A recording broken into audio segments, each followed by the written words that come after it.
આજે તો આપણે ગજાનંદ બાપાની સ્તુતિ જ કરી છે. ભગવાન ભોળાનાથ એવા છે દેવ કે જેનો આખો પરિવાર પૂજાય છે. દેવતાઓ આપણે ત્યાં 33 કરોડ છે, પણ દરેકનો પરિવાર આ તો દરેક એના વાહનોની પણ પૂજા થાય. એવા મહાન દેવ છે, દયાળુ દેવ છે. ખાલી દેવ નથી, દેવાધી દેવ છે. ઓમ ત્રંબકે યજામહે સુગંધિમ પુષ્ટિવર્ધનમ.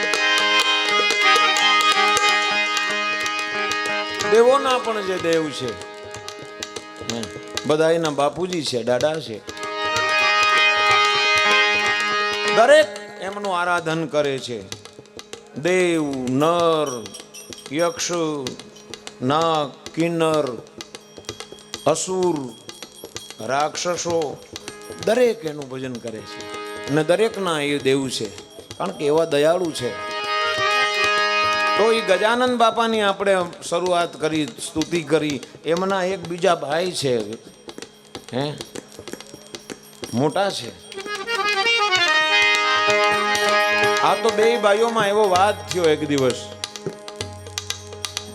ભાઈઓમાં વાત થાય, હરખે હરખામાં થાય.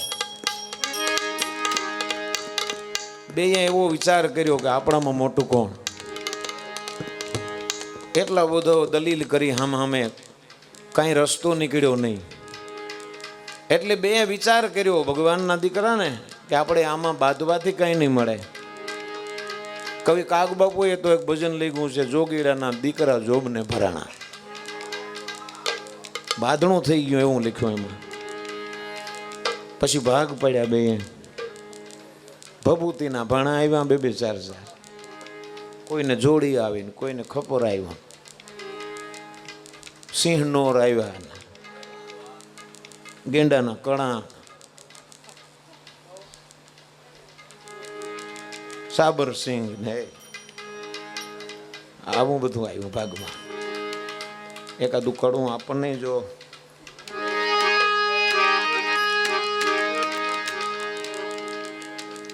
એટલે એવું વિચાર્યું કે આપણે બાંધવાથી કઈ એનો રસ્તો નહીં નીકળે. એક કામ કરીએ, આપણે આપણા ભગવાન ભોળાનાથ, આપણા બાપુજી અને મા ઉમૈયા એને જઈને પૂછીએ. કારણ કે મા બાપને ખબર હોય કે મોટો કોણ. મા બાપ પાસે આવીને વાત કરી, પણ બેયને એવી મૂંઝવણ થઈ કે આમાં મોટો કોને કહેવો. બે હરખા મા બાપને મનતો. જેને આમાં મોટું કહેવું એકને તો દુઃખ થવાનું છે. એટલે યુક્તિ કરી કે આખા વિશ્વની દુનિયાની પ્રદક્ષિણા કરીને જે પેલો આવે એ મોટો. એટલે એના ઉપર જ છોડી દીધું એમ. આટલી વાત હજી તો સાંભળી તો કાર્તિક સ્વામી તો હરવાના જ થઈ ગયા ત્યાંથી. ઘણા એને બસ કહેવાની જ વાત હોય. એ વાત જોવે નહીં લાંબી કાંઈ. અમુક તો વાતે ન સાંભળે એમ. એ કે બરત બીમાર છે તો ઓલો જઈને ઘડીક વાર સુધી મરી ગયો બરત, પાછો આવીને ઠપકો દેવા માંડ્યો. એટલે હાલા આવું દવા સિંધાઈ ત્યાં મરી ગયો મારો બરત. પણ શું કર્યું તે?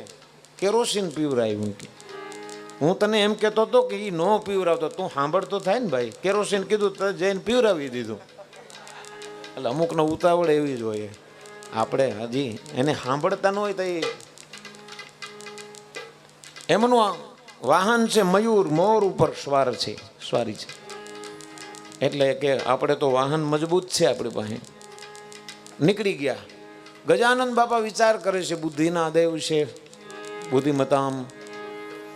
કારણ કે એમનું વાહનને આપણે બધાને અનુભવ છે. એમના વાહનને ઉંદર એમનું વાહન છે. પોતાનું શરીર, પેટ મોટું, નાના નાના પગ. હવે આ ક્યારે પહોંચાય? પણ કેવો વિચાર કર્યો કે આ દુનિયામાં છે ને મા બાપ અને ગુરુ એનાથી કોઈ મોટો છે જ નહીં. અને આ 3 જગ્યા એવી છે કે જો એને માણસ દિલથી રાજી કરી લે, એમની સેવા કરી લે, અને આ 3 દિલથી રાજી થઈને જો આશીર્વાદ આપી દે, તો પછી એને ક્યાંય કરવાની કાંઈ જરૂર નથી. પણ એ 3ને જ ભૂલી જાય. ભજનમાં કીધું ને કે 68 તીરથ તો તારા ઘરમાં જ બેઠા.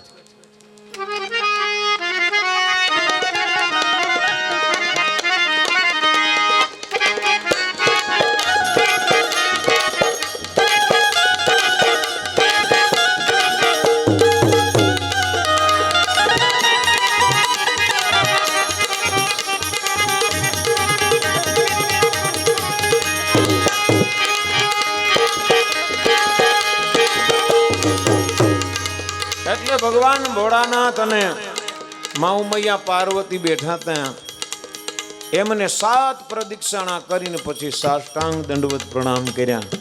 કોણ મા બાપ રાજી નો થાય? નમે એ બધાને ગમે. આશીર્વાદ આપી દીધા, આજથી તું મોટો. મોટાભાઈ પ્રદક્ષિણા કરવામાં, દુનિયાની જાત્રા કરવામાં.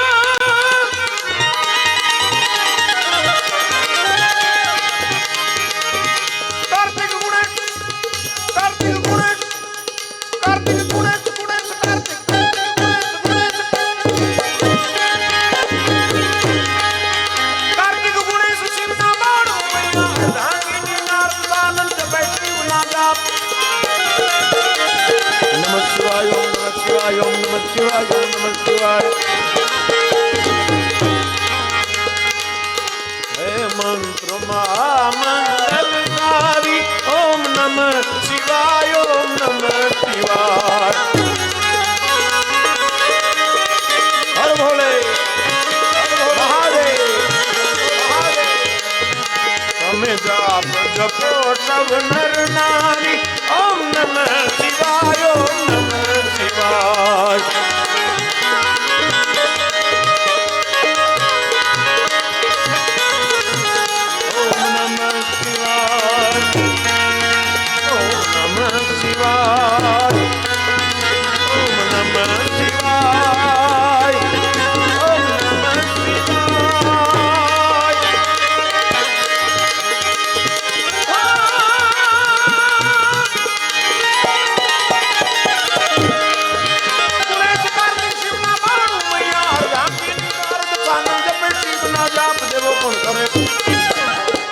ભોળાને ભજો દીવ દિન રાત, શિવને ભજો દીવ દિન રાત.